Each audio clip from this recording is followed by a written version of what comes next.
All right, so has everyone here done meditations before? You haven't done it all, okay. Everyone else, I think, okay. All right, so then just to say that, all right, so has everyone here, that was a slow echo, wasn't it? Oh, a few seconds delay, okay. All right. All right, so this word meditation in Tibetan Buddhist tradition means to familiarize, acquaint the mind with something wholesome or positive. So it's got to do with it's an internal process.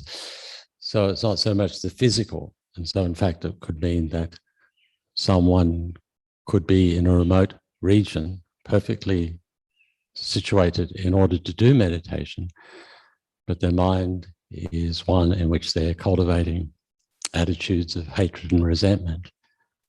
So that would be seen, you know, that it's not a meditative practice, whereas someone else could be in the middle of the city, a lot of busyness taking place, but they're very aware of what's going on in their mind and focusing their mind in a positive way to benefit others. So it's really, the focus is, even from this point of view, is what's taking place within us. But of course, then there are situations which are more conducive for developing wholesome states of mind, you know, quiet place in general, like that. And often then it's good to have a place in your home which is conducive for meditation, and a time also as well you find helpful for the developing your meditative practice. And in Tibetan Buddhist tradition, we talk about two general types of meditation. First one is a focusing type of meditation, in which you use most often breathing, but it can also be visualized image to focus the mind. And in that case, it's like with a candle flame. If the candle flame is not protected from the wind, then you can't see things clearly with the flame. So here, that would be that idea, is that we allow the mind to become settled and focused so that more able to see things clearly.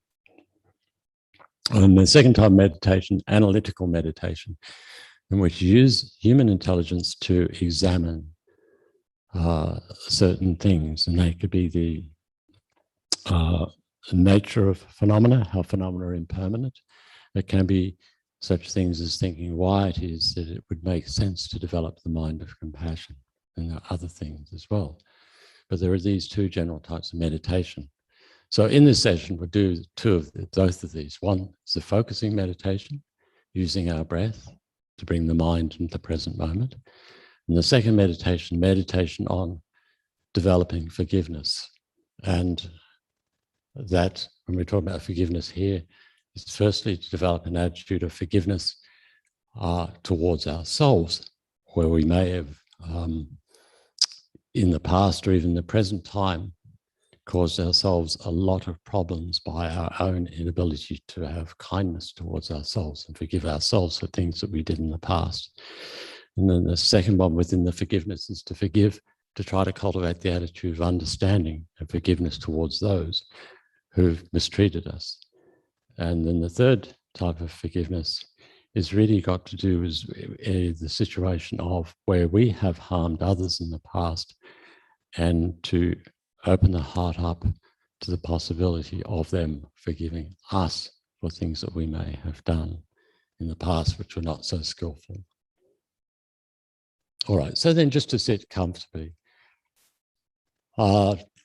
In conducive thing for the meditation is firstly to sit comfortably, and secondly, to try to have a posture which is supportive of having the mind alert and focused. And so then, important to be sitting comfortably. You know, that could be on the floor if you feel that way, feel comfortable with legs crossed. Ideally, full lotus posture, but that of course can be very difficult. But sitting, if it's sitting that way, then comfortably. In a chair, then also comfortable, with feet placed on the floor. And then to have the back straight as best as possible, not rigidly so, but just so that it allows for the mind to remain alert and focused. So in Buddhist understanding of things, not only do we have a physical gross body, this flesh and blood, but we have more subtle body of the winds, and similar to how it is in acupuncture, the treatment through acupuncture affecting the winds, the subtle winds within the body. So if we're able to sit in a posture where our back is straight, it allows more for the free movement of energies within the body, the winds, which then allows for more beneficial or wholesome states of mind to arise.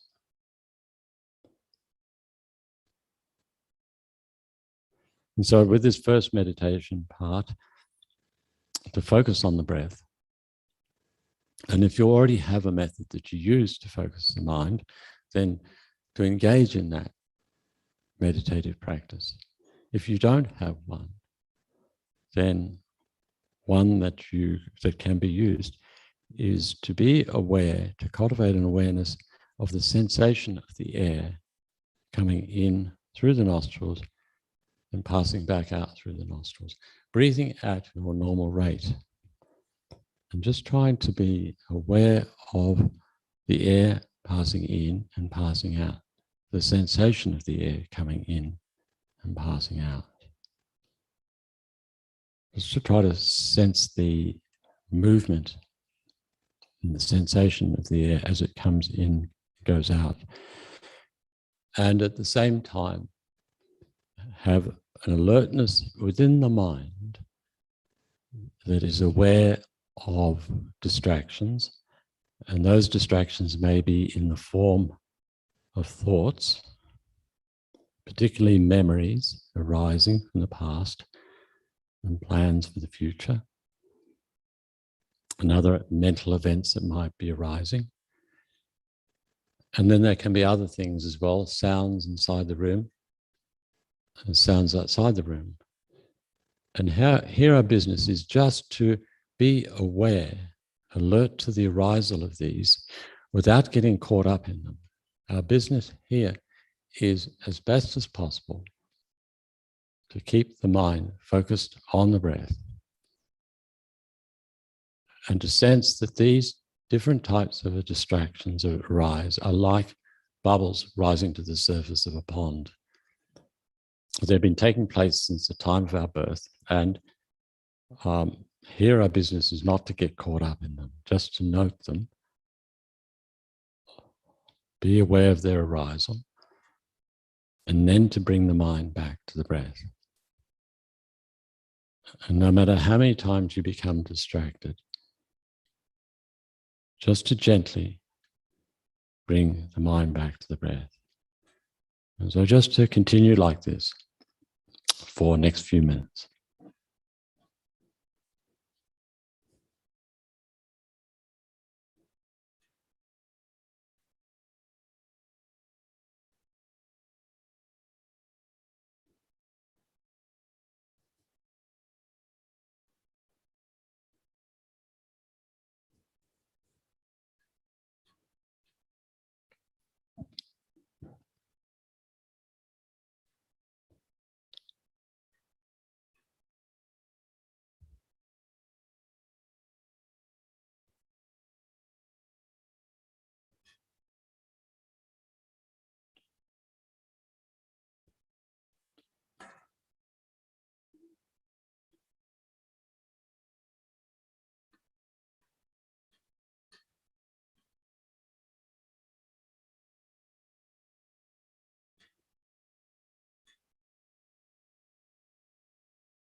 And it doesn't matter how many times the mind gets distracted away, just to gently bring it back again.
So then, with this second meditation, is it meditation on forgiveness?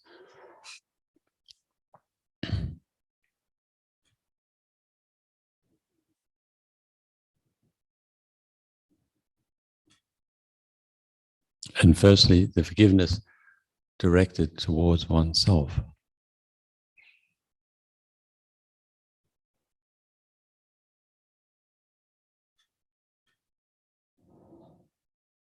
And it may be the case that over the years we've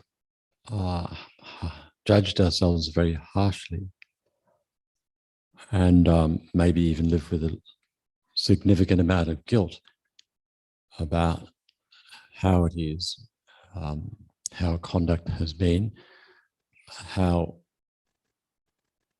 our life has turned out, how the various things that we may have done in the past, that we've felt that we haven't done this so well. And so these feelings of can be guilt and a sense of inability to have kindness and forgive oneself. They may have different origins. They may be related to expectations that our parents may have had for us and how we should conduct ourselves. Or they may be ones that we created ourselves about how we should be and how we established in our mind about the person that we should be or how our life should turn out.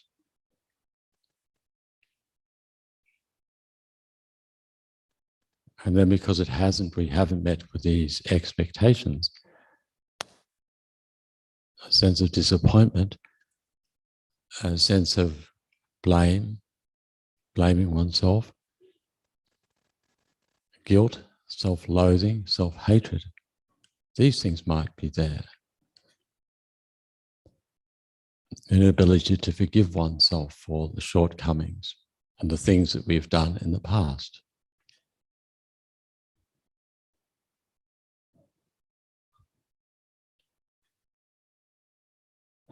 And yet in Buddhist teachings, the teachings that were brought into the world 2,500 years ago, the basic teaching of the Buddha, then is as relevant today as it was then.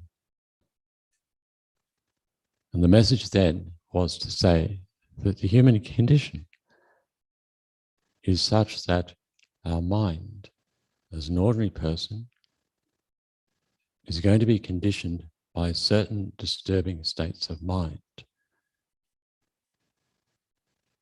And under the influence of these, our conduct very often won't be admirable, won't be conduct that we'd like to have.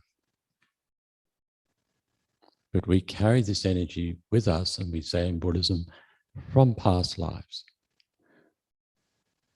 But even if we don't believe in that,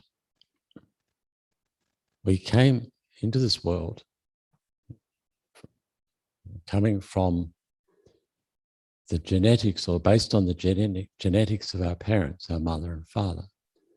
And we don't know what was there, what inclinations were formed in the formation of our brain and our nervous system. We also don't know what took place within the womb and during the first part of this life. Various events may have occurred.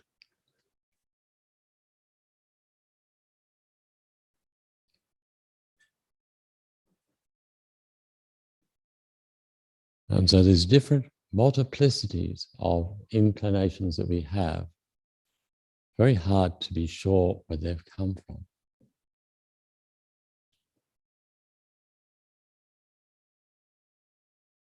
So from Buddhist perspective, it really starts with the Buddhist teachings, is to say,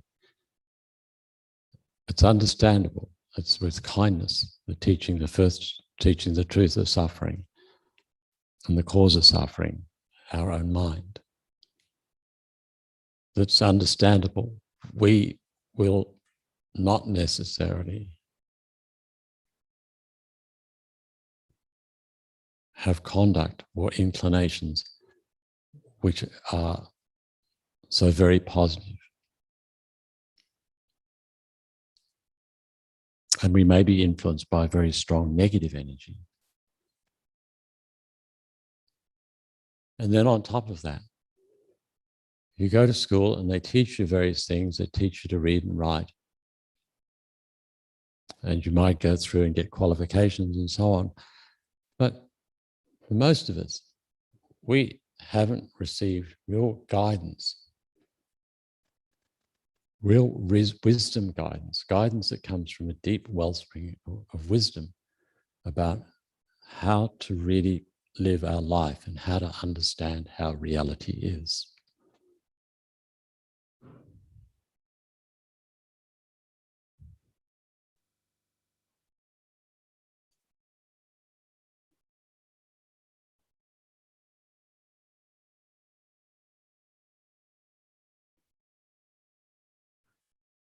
And on top of that, not only necessarily that's not imparted to us, but the influences might have been, rather than giving us guidance and wisdom for this life, we received advice and ways of understanding which were very destructive.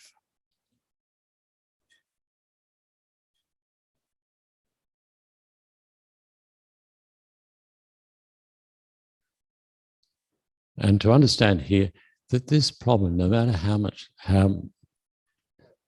negative our tendencies may be, how we have not met the expectations of ourselves or our parents, we are not alone in this. This is a universal problem that people carry with them. That most other people in this country also have shortcomings and difficulties, feelings of regret about their own shortcomings and things that they've done in the past which are not so skillful.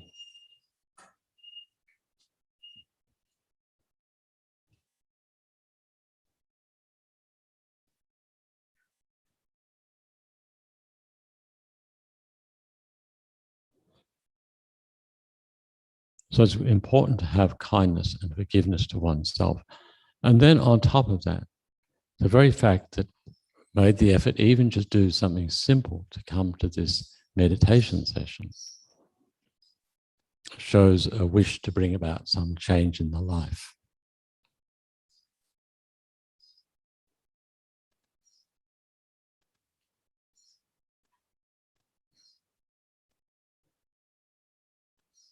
So acknowledging, sure, we have shortcomings, but if we apply ourselves to develop an understanding and utilize those methods and put in effort, there's no reason why we can't bring about change to ourselves. Change that also acknowledges at the same time that we're not perfect beings, and we can have forgiveness towards ourselves.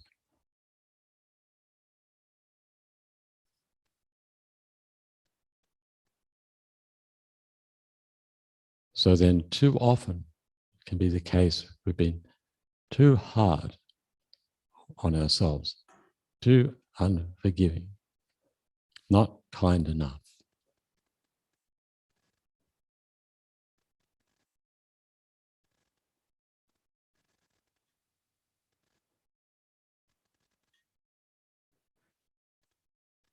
And then second type of forgiveness here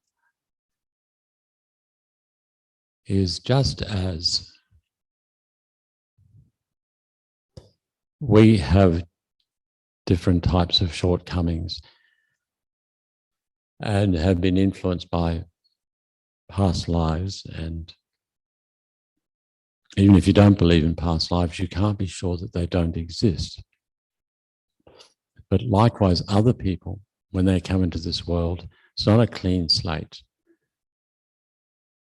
Most likely influenced by past lives, influenced by the genetics, by what took place in the womb, and then after birth, and then even beyond that time as they grew up.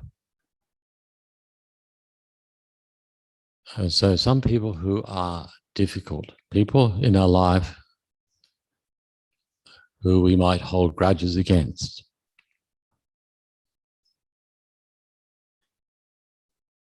it's hard to know where those tendencies come from.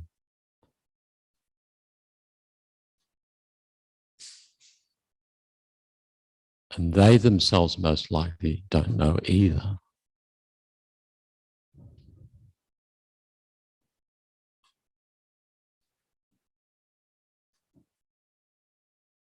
And even in those cases of people in our life who may have hurt us and even delighted in hurting us,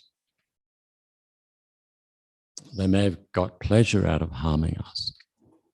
But in doing those actions, there's no way that they can find peace of mind by hurting another person. Pleasure for the moment, yes. But long-term, problems in their mind.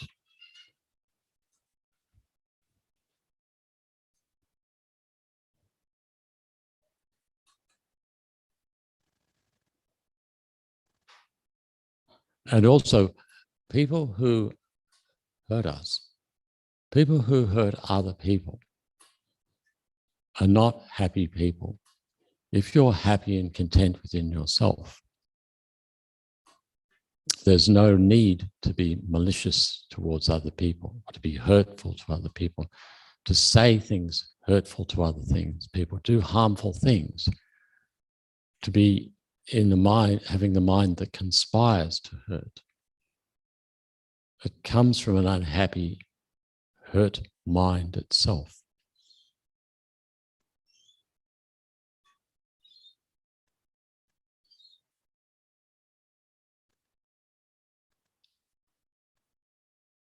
As one woman, spiritual practitioner said, people for most part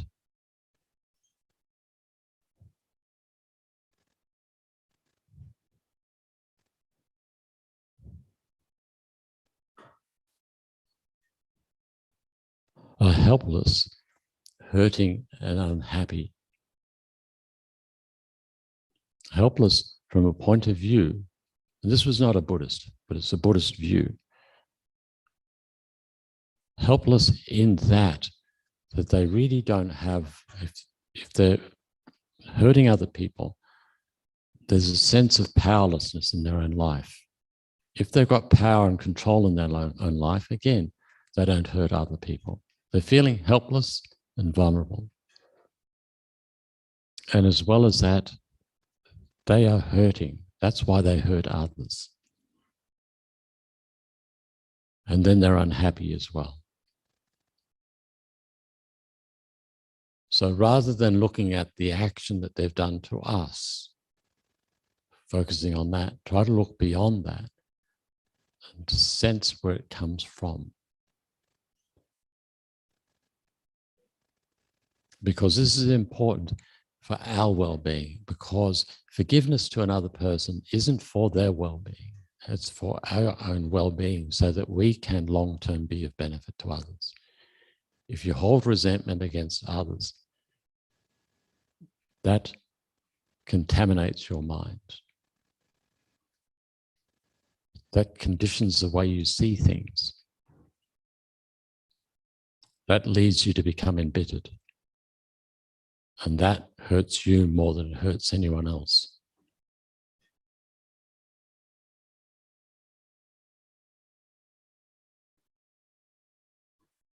So for our own well-being and the well-being of others, it makes sense to try to cultivate an attitude of forgiveness to others who may have harmed us in the past.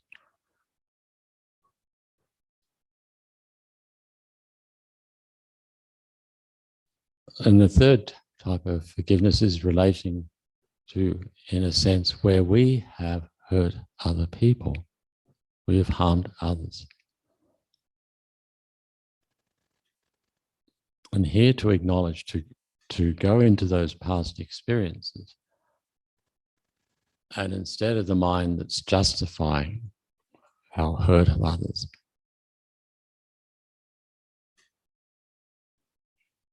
trying to, as a person who's a practitioner of spirituality, of inner development,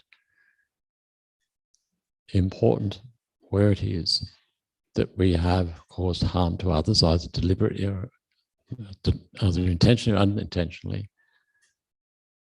that we acknowledge this and not keep it concealed.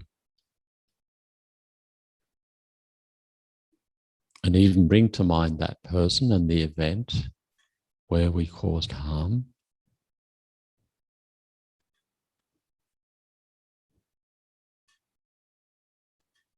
Through intentional, it might have been intentionally wishing to harm another person, or it might have been through indifference.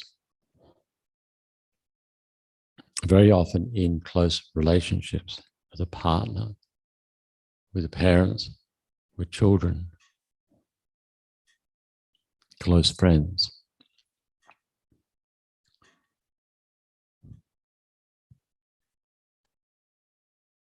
And then even to bring those people to mind and the event,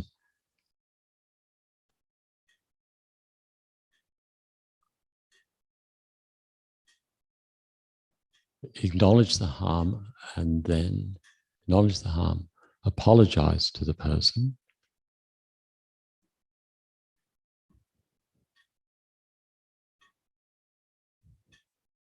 so it's a psychologically opening up, splitting open, revealing, not concealing.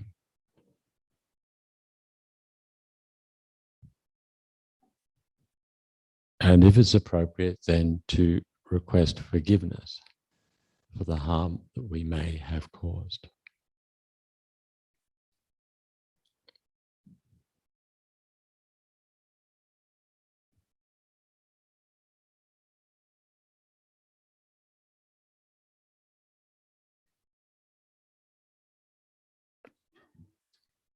So now, just to conclude the meditation, whatever positive result has come from meditating in this way, first off, putting the effort into focusing our mind to the idea of seeing things more clearly, stabilizing the mind, and then secondly, whatever beneficial result there's been from developing forgiveness towards oneself, forgiveness towards others, and then the requesting forgiveness from others.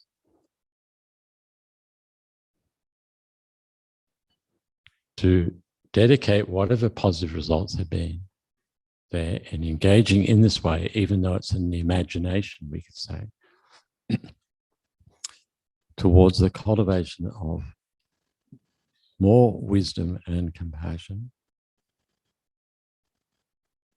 so that we can use our life in the future in more skillful ways so as to benefit ourselves and others.